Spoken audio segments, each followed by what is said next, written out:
Hello friends, എല്ലാവർക്കും പുതിയൊരു വീഡിയോയിലേക്ക് സ്വാഗതം. അപ്പോൾ ഇന്ന് ഞാൻ നെല്ലിക്ക കൊണ്ടുള്ള ഒരു അച്ചാറാണ് ഉണ്ടാക്കുന്നത്. ഞാനിവിടെ നല്ല ഫ്രഷ് ആയിട്ടുള്ള നെല്ലിക്കയാണ് എടുത്തിട്ടുള്ളത്. 1 കിലോ നെല്ലിക്കയാണ് ഞാനിവിടെ എടുത്തിട്ടുള്ളത്.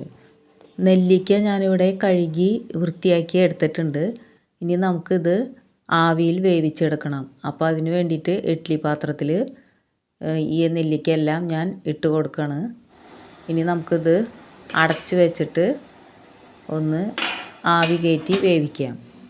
അപ്പോൾ നമുക്കിത് വെന്തോന്ന് ഒരു 5-6 മിനിറ്റ് കഴിയുമ്പോൾ ഒന്ന് തുറന്ന് നോക്കാം.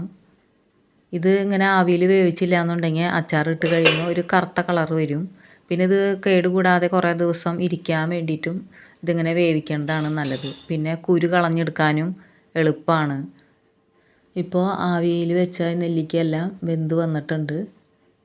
കണ്ടോ, ഇതേപോലെ ആവും നമ്മുടെ നെല്ലിക്ക വെന്ത് കഴിയുമ്പോൾ. ഇനി നമുക്ക് ഇതിൻ്റെ ഉള്ളിലത്തെ കുരു മാറ്റിയെടുക്കാം. ഇപ്പോൾ നെല്ലിക്കയെല്ലാം ചൂടാറിയിട്ടുണ്ട്. നമുക്ക് ഇതിലത്തെ എല്ലാ കുരുവും നെല്ലിക്കയുടെ ഉള്ളിലെ കുരുവെല്ലാം മാറ്റി സെപ്പറേറ്റ് ചെയ്തെടുക്കാം. ഇപ്പം ഞാനിവിടെ എല്ലാം അങ്ങനെ കുരു കളഞ്ഞെടുത്തിട്ടുണ്ട്. ഞാനിവിടെ പച്ചമുളക് എടുത്തിട്ടുണ്ട്. പിന്നെ വെളുത്തുള്ളി തൊലി കളഞ്ഞ് വെച്ചിട്ടുണ്ട്. ഇഞ്ചി തൊലി കളഞ്ഞ് വെച്ചിട്ടുണ്ട്. വെളുത്തുള്ളി 150 ഗ്രാം വെളുത്തുള്ളി എടുത്തിട്ടുണ്ട്. പിന്നെ ഇഞ്ചി 150 ഗ്രാം ഇഞ്ചി എടുത്തിട്ടുണ്ട്. പച്ചമുളക് 50 ഗ്രാം പച്ചമുളകും എടുത്തിട്ടുണ്ട്.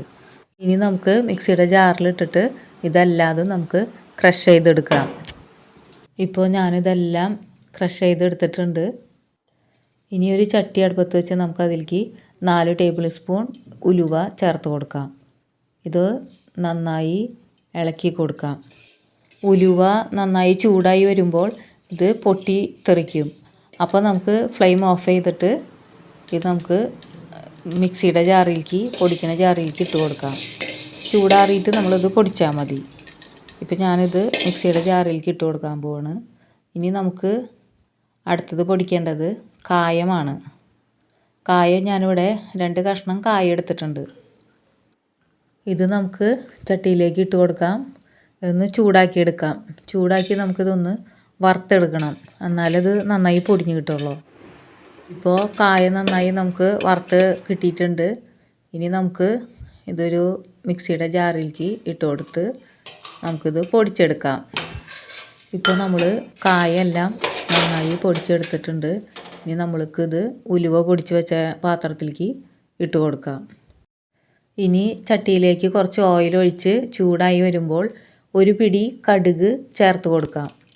ഇത് ചൂടായി പൊട്ടി വരുമ്പോൾ നമുക്ക് ഇതിൽ നിന്ന് വറുത്ത് കോരിയെടുക്കാം. ഇത് പൊട്ടി തുടങ്ങിയിട്ടുണ്ട്. ഇനി നമുക്ക് ഫ്ലെയിമൊക്കെ ഓഫ് ചെയ്തിട്ട് കടുക് ഇതിൽ നിന്ന് കോരി മാറ്റാം. ഞാനിവിടെ കടുക് എണ്ണയിൽ നിന്ന് കോരി മാറ്റിയിട്ടുണ്ട്. ഇനി നമുക്കിത് ചൂടാറിയിട്ട് ഇത് പൊടിച്ചെടുക്കാം. അപ്പോൾ ഇത് മിക്സിയുടെ ജാറിലേക്ക് ഇട്ട് കൊടുത്തിട്ട് നമുക്ക് നന്നായി ഒന്ന് പൊടിച്ചെടുക്കാം. എന്നിട്ട് ഇത് ഉലുവയും കായും കൂടി പൊടിച്ചതിലേക്ക് ഇട്ട് കൊടുക്കാം. ഇനി നമുക്കിതിലേക്ക് എള്ളെണ്ണയാണ് എടുത്തിട്ടുള്ളത്. എള്ളെണ്ണ നമുക്ക് 250 ml ഒഴിച്ചു കൊടുക്കാം. ഇനി എള്ളെണ്ണ ചൂടായി വരുമ്പോൾ നമുക്ക് ചതച്ച് വെച്ചിട്ടുള്ള വെളുത്തുള്ളി ഇട്ട് കൊടുക്കാം. നന്നായി ഇതൊന്ന് ഇളക്കി കൊടുക്കാം. നമുക്ക് ചതച്ച് വെച്ചിട്ടുള്ള ഇഞ്ചി നമുക്ക് ചേർത്ത് കൊടുക്കാം.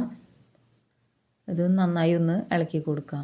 ഇനി നമുക്ക് പച്ചമുളക് ചതച്ച് വെച്ചതും ഇട്ട് കൊടുക്കാം. ഇത് നന്നായി ഇളക്കി കൊടുക്കാം. ഇത് നന്നായി വഴറ്റിയെടുത്ത് ഇതൊന്ന് മൊരിഞ്ഞ് വരണം. അതുവരെ നമുക്കിതൊന്ന് ഇളക്കി കൊടുക്കാം. ഇപ്പോൾ ഇത് നന്നായി മൊരിഞ്ഞ്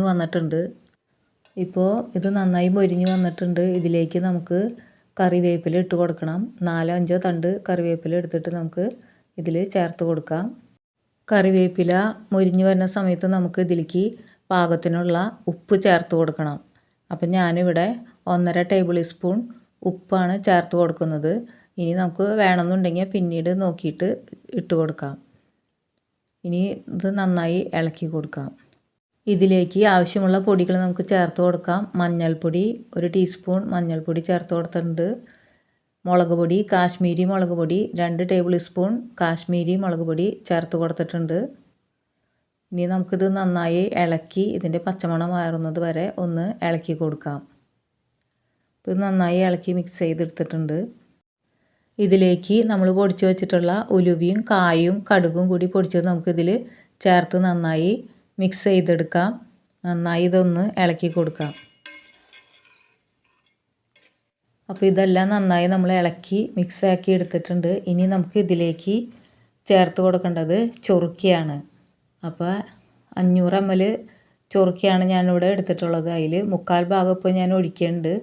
പിന്നെ കുറച്ച് കഴിഞ്ഞിട്ട് വേണമെന്നുണ്ടെങ്കിൽ നമുക്ക് ഒഴിച്ചു കൊടുക്കാം.